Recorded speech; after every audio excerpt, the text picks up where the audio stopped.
The sky over the great city was clear that morning, but people already felt something strange in the air. It was a heavy silence that wrapped around the streets, a silence that did not belong to a city known for its endless noise. Cars moved slower, conversations were cut short, and people often raised their eyes to the heavens as if waiting for something unseen. The reason for their unease soon became clear. High above Earth, a massive shadow slipped across the edge of the atmosphere. At first only satellites detected it. Then the military confirmed what many feared. A fleet of ships not from any nation known to man had entered orbit. They were unlike anything ever built by human hands. Each ship was shaped like a spear with glowing veins running along its metallic skin. They glided as if the stars themselves were pushing them forward. They did not use fire or fuel like human rockets. They moved silently, yet their presence made the planet tremble. World leaders scrambled to make sense of it. In underground bunkers and secret rooms, generals argued about weapons, scientists argued about communication, and politicians argued about control. The ordinary people above ground, however, could only stare at the sky with fear and curiosity.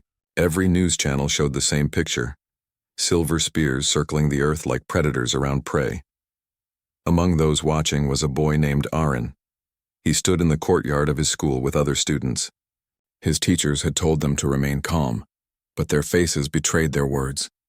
Everyone could see their hands shaking as they held radios close to their ears. Aaron was the youngest among his classmates, small and quiet.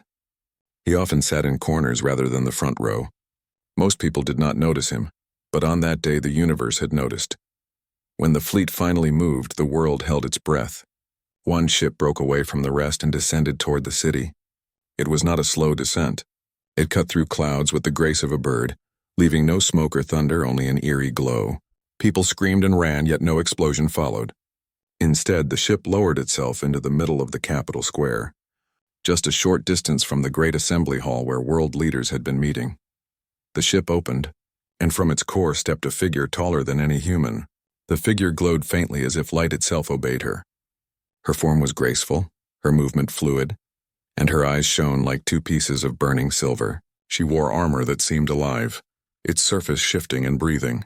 The crowd fell silent, for no human voice dared break the moment. It was then that the alien queen spoke. Her voice carried across the square without the need for machines. It was not only heard by ears but also felt in hearts. "People of Earth," she said, "your world stands at the edge of change. I have seen many species rise and fall. You are new to the stars, yet your light burns with promise. Among you, one shines brighter than all." Her gaze moved slowly across the assembly, across the soldiers lined with weapons ready, across the scientists clutching their data pads, and across the leaders standing stiff with pride and fear. But then her eyes stopped. They stopped on Aaron, who had been brought to the square with a group of young students chosen to witness the historic event. Aaron froze as her silver eyes locked onto him. He felt as though a great hand had reached into his chest and touched his heart. He wanted to step back, but his feet would not move. Around him, others turned their heads, whispering in shock. The queen raised her hand and declared, "He will be mine." Gasps erupted from the crowd. Soldiers lifted their weapons. Generals shouted orders. Scientists looked at their devices, wondering if they had misheard. Leaders exchanged terrified glances. But the queen's words echoed again, louder and clearer, making certain that there was no mistake. "He will be mine," she repeated, pointing directly at Aaron. Aaron's classmates pulled away from him, as though standing near him would make them chosen as well. His teachers tried to hide him, but the queen's eyes never left his small figure. His heart pounded in his chest, and he could hear nothing but her words repeating in his mind. Before anyone could act, the queen raised her hand once more. A wall of light spread from her ship, pushing soldiers and leaders back without harming them. She looked once more at Aaron, her expression unreadable. Then, with the same silence with which she had arrived, she stepped back into her ship. The ship rose into the sky, joining the fleet above. Within moments, the entire alien force vanished into the darkness of space. The city stood in silence, broken only by the cries of frightened children and the distant sound of alarms. Aaron collapsed to his knees, his body trembling. People surrounded him, not with comfort but with suspicion and fear. Why had the queen chosen him, the youngest and weakest of them all? Why would a power that could conquer planets speak of possession rather than war? News spread across the globe within minutes. Every channel replayed the moment when the Queen pointed to Aaron and claimed him. Every newspaper carried his face. Some called him the key to Earth's survival. Others called him the danger that might bring destruction. He was taken from the square by soldiers and scientists who worked together for the first time. They did not ask for his opinion. They only surrounded him with questions he could not answer. Who was he? Why him? What did she mean by mine? Aaron had no answers. He only knew that when she looked at him, something inside him stirred, something that felt both familiar and strange. The world did not rest that night. Cities remained awake, their lights burning against the fear of darkness. People argued in their homes about what should be done. Should they protect Aaron or surrender him? Was he their salvation or their doom? The leaders met in secret rooms, debating long into the hours, but no agreement was reached. Meanwhile, Aaron sat alone in a guarded chamber, staring at the stars through a small window. He tried to remember the moment when her eyes met his. He tried to forget the weight of her words. But no matter how hard he tried, her voice echoed in his mind like a song that would not end. He will be mine. Aaron whispered the words to himself, not in fear but in confusion. He was no hero, no warrior, no leader. He was simply the youngest among them. Yet the most powerful being in the galaxy had chosen him. The first night after the Queen's declaration was the longest night humanity had ever faced. Aaron woke up to the sound of voices outside his room. He was no longer in his school or his home. The place smelled of metal, and the walls were white and smooth, glowing faintly with hidden lights. It was not the comfort of a house. It was a secure base, built to keep things in and keep threats out. Soldiers stood at the door, their boots heavy on the floor, their faces hard with duty. Aaron sat on the edge of his bed, his small hands holding tightly onto the blanket. His mind was still filled with the image of the alien Queen's silver eyes. Every time he blinked, he could see her standing in the square, pointing at him in front of the world. The voices outside grew louder. He heard the deep tone of generals, the sharp questions of scientists, and the careful words of leaders. They were not speaking about him like a child. They were speaking about him like an object, something to be studied and controlled. Soon the door opened and a tall man in a dark uniform stepped in. His name was General Rowan. He was known for being strict and steady, a man who had led soldiers through many battles on Earth. Behind him came two scientists, a woman named Mira and a man named Solin. Both carried data tablets in their hands. "Aaron," General Rowan said, his voice heavy but calm, "we need to speak with you." Aaron nodded, unsure if he had the choice to say no. Mira stepped forward first. She crouched down to meet Aaron's eyes. Her face was kinder than the general's, but her eyes were filled with endless questions. "Do you remember anything strange when the Queen looked at you? Did you feel anything in your body or in your mind?" Aaron hesitated. He did not want to speak about the dreams he had since that day, dreams filled with symbols and whispers. He feared they would call him cursed, but he also knew that keeping secrets might make things worse. "I felt heavy," Aaron said slowly, "like something was pressing on me. And now when I sleep, I see shapes. I hear voices. They say my name." The scientist wrote quickly, their screens filling with lines of notes. General Rowan crossed his arms, watching Aaron closely. "What do they say beyond your name?" Rowan asked. Aaron shook his head. "I don't know. The words are not clear. It feels like they are waiting for me to answer." The room fell silent for a moment. Mira and Solin exchanged glances. Rowan's jaw tightened. "The Queen marked you," Solin finally said. "It is possible she created a link with your mind." "A link?" Aaron asked. "Yes," Mira replied gently. "She may see through you or she may be trying to reach you. That is why you dream. It is not from you alone. It is from her." Aaron's chest grew tight. He did not ask for this link. He did not want it. He was only the youngest student in the square. Why would she choose him out of everyone else? While the base argued about how to protect or study Aaron, the world outside began to split into two voices. Some nations demanded that Aaron be surrendered to the alien Queen, saying it was safer to give her what she wanted than risk war. Others said he must be protected at all costs, for surrendering one human would mean surrendering all of humanity. News channels showed endless debates. Crowds filled the streets with signs, some calling Aaron a savior, others calling him a curse. His face, once unknown, was now known everywhere. He was not a boy anymore. He was a symbol of fear and hope. Inside the base, Aaron struggled with loneliness. He was kept under watch at all times. Soldiers guarded his door, cameras followed his steps, and scientists recorded his words. He could not walk freely or play with friends. Every question was about the Queen, about his dreams, about his feelings. He began to wonder if he was still Aaron or if he had become nothing more than the chosen one. One night, as he lay awake, the dreams came again. This time they were sharper. He saw a great throne room filled with golden light. The alien queen sat upon a seat shaped like a rising flame. Around her stood creatures with long arms and glowing skin. They bowed before her, whispering words Aaron could not understand. Then her eyes turned to him. "You cannot run," her voice said, clear and strong in his mind. "You are mine!" Aaron woke with a cry. His body shook and sweat ran down his face. He pressed his hands against his ears as if to block out the sound, but her voice was not in his ears. It was inside him. The guards rushed into his room. General Rowan followed soon after. "What happened?" the general asked. Aaron told them about the dream. Mira arrived quickly, scanning his brain with a device. The machine glowed with strange readings. "It is stronger now," Mira whispered. "The link is growing." General Rowan's face darkened. "That means she will not stop." The next morning, a message arrived from the alien fleet. It was not a radio signal or a written note. It appeared directly in the skies over every major city. A massive image of the Queen, her face larger than mountains, filled the air. "People of Earth," her voice thundered, "you know my will. The boy is mine. Surrender him to me and your world will be safe. Refuse and you will face consequences beyond your understanding." The image vanished, but the fear remained. Leaders met again, this time with more desperation.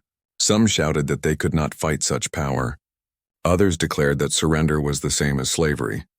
The debate grew fierce. Meanwhile, the people outside grew restless. Some even tried to break into the base, demanding Aaron be handed over to save their families. Aaron heard all of it. He felt the weight of billions of lives pressing on his small shoulders.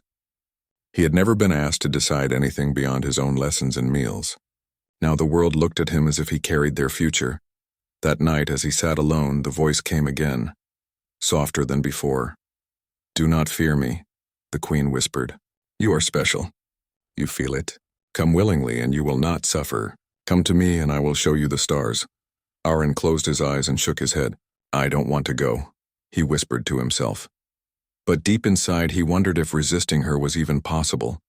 The scientists continued to study him, searching for answers. Mira believed Aaron's dreams might hold clues.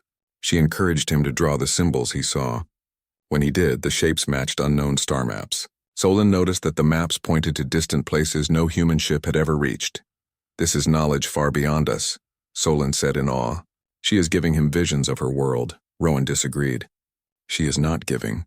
She is planting. She's trying to pull him closer to her." As days passed, the pressure grew. The Queen's fleet did not attack, but their shadow hung over Earth like a storm waiting to break. Nations grew impatient. Leaders argued. Families prayed. And through it all, Aaron remained at the center. He did not want to be chosen. He did not want to be claimed. He wanted to be free. Yet the alien Queen's words burned in his mind, each one leaving a mark he could not erase. The world had many strong soldiers, brilliant scientists, and powerful leaders.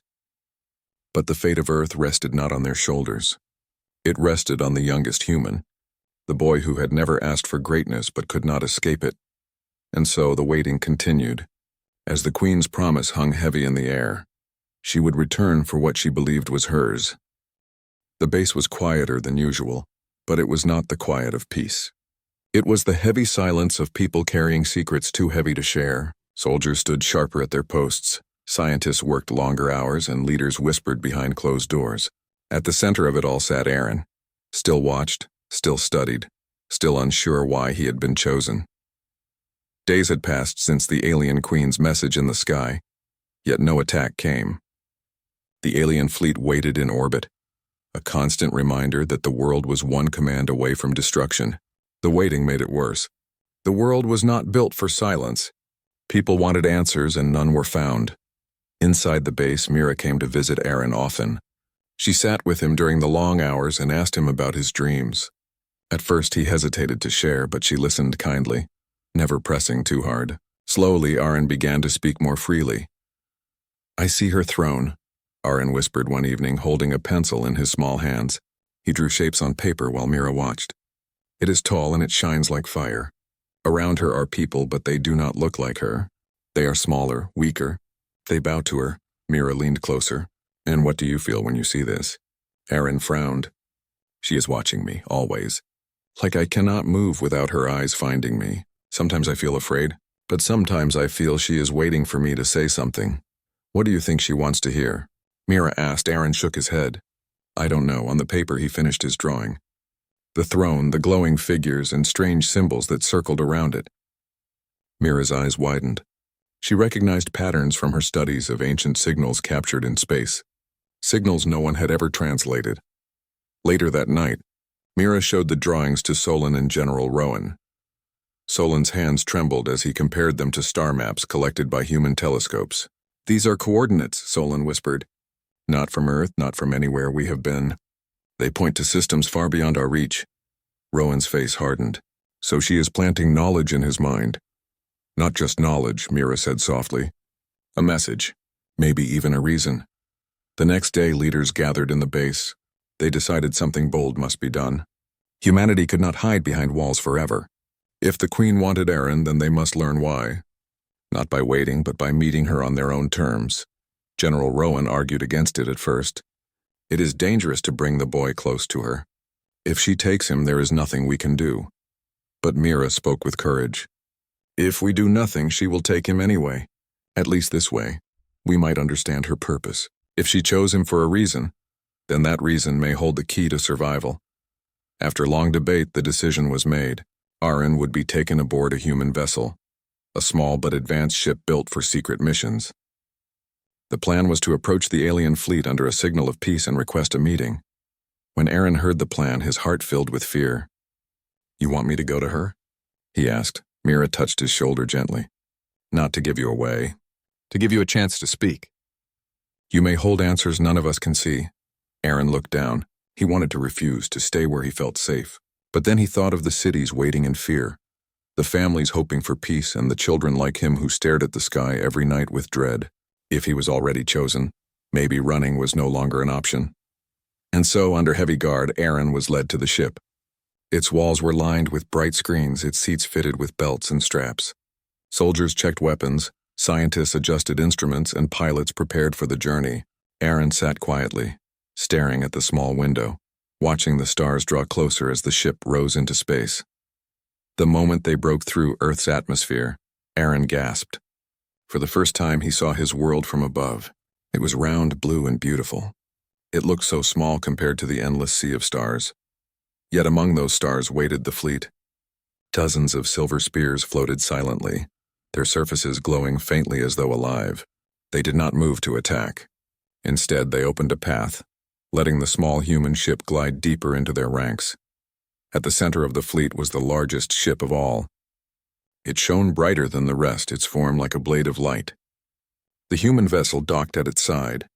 The door opened, and a walkway of energy stretched toward them. General Rowan walked at the front, his face like stone. Soldiers followed behind him, weapons ready though they knew they could not match the power before them. Mira stayed close to Aaron, her hand on his shoulder, guiding him gently. The walkway carried them into the alien ship. The air was strange, heavy yet soft, filled with a faint hum. The walls glowed with streams of light, pulsing as if the ship itself was breathing. At the end of the passage stood the throne room.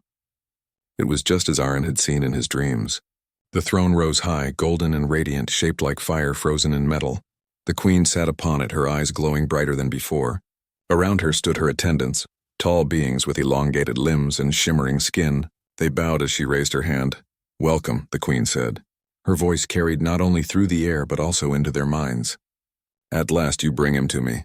Soldiers stiffened, gripping their weapons tighter. Rowan stepped forward. "We are not here to surrender. We are here for answers." "Why him? Why the boy?" The queen's eyes fixed on Aaron. "Because he is the spark." Aaron blinked, confused. "Spark?" She rose from her throne and stepped down, her form towering yet graceful. She moved closer, Her silver gaze locked on him. Among all life I have seen, humans are different. You are fragile, yet you resist. You are young, yet you endure. You fall, yet you rise again. This boy shines brightest, not for what he is now, but for what he may become. Mira held her breath. You see something in him we do not. Yes, the queen answered. My people are old. We have grown strong, but we have grown still. We do not change. We do not rise. We wait only for the end. But humans, you carry fire inside you. You fight, you hope, you dream beyond the stars. This boy carries that fire more than any I have seen. If he stands with me, my people will live again. Aaron's chest tightened. The queen was not claiming him for slavery or harm. She was claiming him because she believed he was the key to saving her own kind. Yet her words still made him tremble. General Rowan stepped in front of Aaron. You cannot take him. He belongs to Earth. The queen's gaze hardened. Belongs?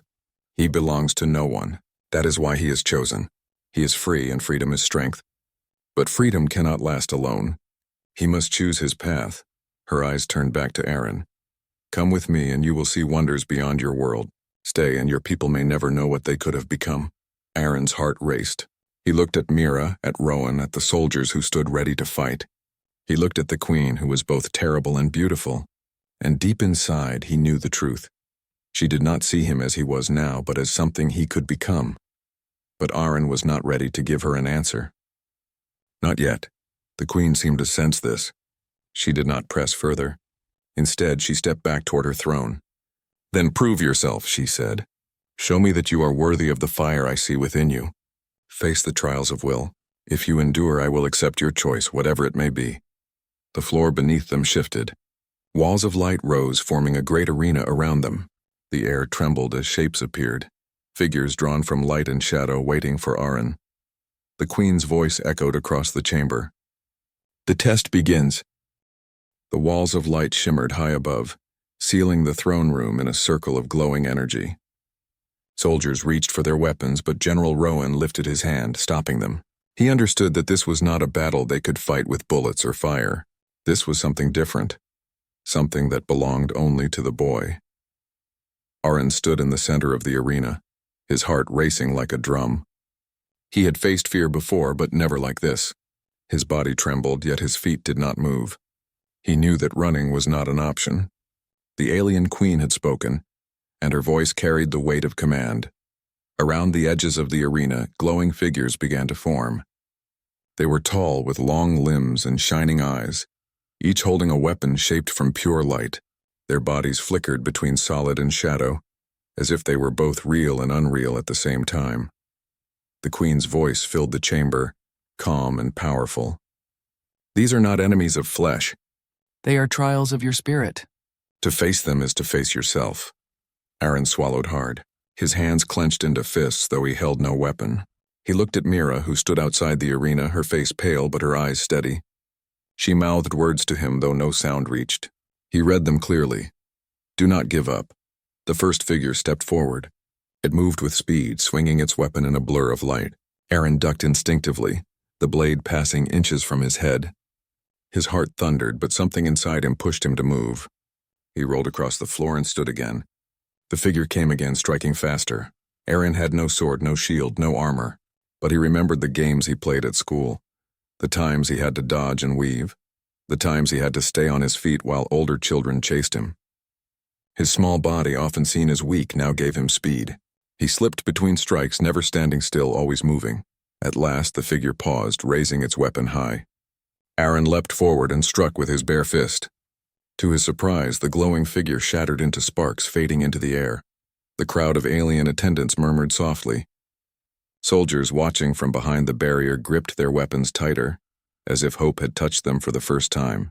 Mira's face brightened, her eyes shining with pride. But the trial was not over. 2 more figures stepped forward, their movements faster, their strikes harder. Aaron's chest burned with exhaustion, but he did not stop. He ducked, he rolled, he slid across the floor. Each strike missed by a breath, yet each dodge drained his strength. His legs felt heavy, his arms weak. When he stumbled, one of the figures raised its blade to finish him. Aaron thought of giving up. He thought of closing his eyes and letting it end. But then he remembered the faces of the children in the city, the ones who stared at the sky with fear. He remembered Mira's kind words, Rowan's hard voice, and the Queen's silver eyes that demanded more. With a cry, he pushed himself forward. His hands grabbed the arm of the glowing figure, pulling it off balance. He twisted and struck with all his strength. The figure shattered. The second came quickly, but Aaron did not stop. He swung with desperate courage, his body moving not with skill but with will. The second figure shattered as well. Silence filled the chamber for a moment. Aaron stood in the center, chest heaving, sweat running down his face. He thought it was over, but then the floor shook. From the ground rose a much larger figure, twice the height of the others. Its body was darker, its eyes blazing like fire. It carried a massive weapon, a hammer of light that glowed brighter than the sun. The Queen's voice echoed again. "This is the shadow of doubt. To defeat it, you must defeat the fear that lives within you." Aaron's eyes widened. The figure towered over him, and when it struck, the ground itself cracked. The shockwave threw him backward, knocking the breath from his lungs. He crawled to his knees, but the giant loomed above him, raising the hammer again. He wanted to scream. He wanted to cry. He wanted to give up. But then something happened. He heard a voice, not from outside, but from within. "Stand." It was not the Queen's voice. It was his own. Aaron pushed himself up. His legs shook, his arms weak, yet he stood. The giant swung again. Aaron leapt aside, the hammer slamming into the floor where he had stood. Sparks flew. He had no weapon, but he remembered what Mira had told him. That strength was not only in muscle, but in the will to keep moving. He darted forward, running up the side of the hammer as it lay against the ground. With a shout, he leapt onto the giant's chest and struck with his fist again and again. His blows were small compared to the giant's size, but each carried his will, his refusal to stop. The giant roared, its body flickering. Aaron struck once more, shouting with all his strength. The giant shattered into a storm of sparks that rained across the arena. Aaron collapsed to the floor, his body shaking with exhaustion. He could hardly breathe. His vision blurred. But he was alive. The arena walls of light faded. The soldiers cheered. Mira rushed to the barrier, tears in her eyes. Even Rowan's face softened, though only for a moment. The attendants of the Queen murmured in awe, their heads bowing lower than before. The Queen herself rose from her throne. Her silver eyes shone brighter, her expression unreadable. She stepped forward slowly, her voice echoing through the chamber. "You faced your fear," she said. "You fell, but you rose again. You were weak, yet you endured. This is the fire I saw within you." Aaron looked up at her, his chest still rising and falling with heavy breaths. "I am not strong," he whispered. The Queen tilted her head. "Strength is not the absence of weakness. It is the choice to rise when weakness holds you down." Her words hung in the air like a truth carved into stone. Aaron closed his eyes for a moment, then opened them again. "I will not be yours," he said softly but firmly. "I belong to my people. I belong to myself." The chamber fell silent. The attendants gasped. Soldiers tightened their grips. Mira's heart stopped. Even Rowan's eyes widened at the boy's courage. The Queen stood still. Her silver gaze did not waver. For a long moment no sound came. Then slowly she smiled. It was not the smile of victory nor the smile of defeat. It was something else, something deeper. "You are bold," she said. "Bold enough to refuse me even after proving your worth. This is why humanity shines. This is why I will not yet claim you." She turned back to her throne, her voice rising like thunder. "But know this, youngest human. The fire within you burns not only for yourself, but for your people. Guard it well. For the day will come when you must choose again, and that choice will shape the stars." With a wave of her hand, the arena dissolved. The humans found themselves standing once more at the entrance of the chamber, the walkway of energy leading back to their ship. The Queen had dismissed them, not as captives, but as guests who had proven something of worth. As they left, Aaron looked back one last time. The Queen sat on her throne, watching him. Her eyes no longer burned with hunger, but with something closer to respect. When the human ship detached from the alien vessel and returned toward Earth, silence filled the cabin. Soldiers exchanged glances, unsure of what to say. Mira held Aaron's hand tightly, whispering, "You did it." But Aaron did not feel like a hero. He felt like a boy who had barely survived. Still, deep inside, he knew something had changed, not just for him, but for all of humanity. For the first time, the aliens had seen humans not as prey, not as tools, but as equals in spirit, and it was the youngest human who had shown it. The journey back to Earth was quiet at first. The human ship moved through space with a steady hum, its metal frame trembling slightly from the power of its engines. Inside, soldiers rested in silence, their faces pale and thoughtful. No one spoke loudly. Each person carried the weight of what they had seen inside the alien throne room. Aaron sat near the window, staring out at the endless dark filled with stars. His body still ached from the trial. His arms were bruised, his legs sore, but his spirit felt alive. He had faced fear and survived, yet the Queen's last words kept repeating in his mind. The day will come when you must choose again, and that choice will shape the stars. Mira sat beside him, watching his face. She could see the storm of thoughts moving inside him. She placed a hand on his shoulder. You should rest. You did more than anyone could have asked. Aaron nodded but did not close his eyes. He knew rest would not come easily. The memory of the glowing giants, the shattering sparks, and the Queen's silver gaze would not leave him. General Rowan stood at the front of the cabin, speaking quietly with his officers. His usual hard tone was softer, though his eyes remained sharp. He looked at Aaron from time to time, as if still trying to understand how a boy had done what trained soldiers could not. When the ship landed back on Earth, the world already knew what had happened. The alien vessel had been seen in orbit, and broadcasts spread across every city and village. People waited in fear, unsure if the humans who had been taken would ever return. But when the hatch opened and Aaron stepped onto the ground, walking beside Mira and Rowan, a great cheer rose from the crowd. Mothers lifted children into the air, fathers waved flags, and young voices shouted with joy. The youngest human had come back alive. Reporters rushed forward asking questions, their cameras flashing. Aaron felt overwhelmed by the noise and attention. He wanted to hide, but Mira held his hand tightly, guiding him through the crowd. Rowan's soldiers formed a shield around them, keeping the people at a distance. Inside the command center, Aaron was brought before leaders from many nations. They wanted to hear every detail, every word the Queen had spoken. Aaron told them of the glowing trials, the shadow of doubt, and the Queen's warning. His voice was steady, but inside he felt heavy. When he finished, silence filled the room. The leaders exchanged worried glances. One of them, an older man with sharp eyes, spoke at last. She let you go. That means she is not finished with us. She is testing us. Rowan crossed his arms. She saw something in the boy. Something she respects. That may be our only shield for now. The leaders argued for hours. Some wanted to prepare weapons. Others wanted to build stronger defenses, and some spoke of trying to make peace. But through all the noise, Aaron sat quietly, lost in thought. That night he wandered outside the command center. The air was cool and the stars shone brightly above. He looked up, remembering the Queen's throne room, her silver eyes watching him.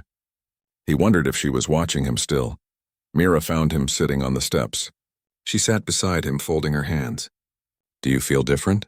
She asked softly. Aaron nodded. I feel like I don't belong here anymore. The Queen said I would have to choose again. I don't know what she meant, but it feels like I'm part of something bigger than Earth. Mira smiled gently. You are still human. That will never change, but maybe being human means carrying the weight of something larger than yourself. Before Aaron could answer, alarms rang through the night. Soldiers rushed across the base, shouts echoing in the darkness. Aaron and Mira stood quickly, hearts pounding. Rowan appeared, his face set in stone. The alien ship has returned, he said. The ground shook as the massive vessel appeared in the sky once more. It descended slowly, covering the stars with its enormous shape. People across the city screamed, some running, some falling to their knees. This time the Queen did not send soldiers. Instead, a beam of light fell from the ship, touching the earth in front of the base. From the light, her image appeared, a projection larger than any building. Her silver eyes glowed like moons and her voice filled the air. Humans of Earth, she declared, her tone steady and calm. I have seen your courage. I have seen your spirit. But the stars are not yours alone.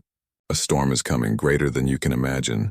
You must choose whether to rise and stand among us or fall and be forgotten. Her gaze turned directly to Aaron.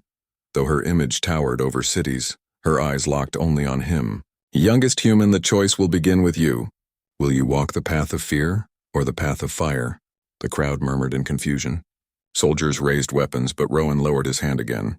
He understood this was not a battle to be won by force. Mira looked at Aaron, her eyes wide with worry. Aaron stepped forward, his legs trembling. The projection of the queen loomed above, waiting. His heart raced, but he remembered the trials. He remembered the giant of doubt. He remembered standing even when he wanted to fall. He raised his voice loud enough for all to hear. I am only human. I am young and small, but I will not let fear decide for me. If a storm is coming, then I will face it, and my people will face it with me. His words echoed across the base, carried by the queen's projection. For a moment, silence filled the air. Then slowly the queen nodded. Then humanity has spoken through you, she said. When the storm arrives, you will not stand alone. But remember, courage is not a gift. It is a choice made again and again. Do not forget. Her image faded, and the alien ship rose once more into the sky, vanishing into the stars. The people of Earth stood in awe, some filled with fear, others with hope. The leaders gathered again, their voices filled with urgency. Plans were made, alliances discussed. Humanity began to prepare not for war but for survival among the stars. But for Aaron, the night was quiet. He sat on the roof of the command center looking at the sky. Mira joined him, sitting close. Rowan stood nearby, his arms folded, his eyes still sharp but softer than before. You spoke for all of us, Mira said softly. Do you know what that means? Aaron shook his head. It means I have to keep choosing. Every time fear comes, I have to choose again. Rowan stepped closer, his voice low but strong. That is what being human means. We are not the strongest, not the fastest, not the most powerful, but we are the ones who refuse to stay down. That is why we endure. Aaron looked at the stars, feeling the weight of their endless light. He knew the storm was real. He did not know when it would come or what form it would take, but he knew he would face it. Not because he was chosen, not because he was special, but because he was human, and that was enough. The youngest human had stood before the alien queen and refused to bow. He had faced fear and chosen courage. His choice had lit a fire that spread across Earth, a fire that would carry humanity forward into the stars. The queen had declared that he would be hers. But in the end, he remained his own. And in doing so, he became not only the youngest human, but the symbol of what it meant to be human at all.